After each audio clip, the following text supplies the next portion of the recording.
Hey everyone, in this video we're gonna be talking about tooltips in design. Tooltips are for displaying informative text when users hover over, focus on, or tap an element. When you're designing a tooltip, make sure to pay attention to the following things. Number 1. Conciseness. Tooltips should only display a brief text. Don't add an image or detailed information.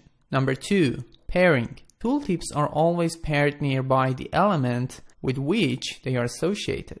And last but not least, transitory. Tooltips appear on hover, focus, or touch, and disappear after short duration. The recommended time is 1.5 seconds. As you can see on the right side, we have a tooltip which shows informative text. We have a shortcut for bold, and also we have additional information here, save, for confirm button. So make sure to use them properly.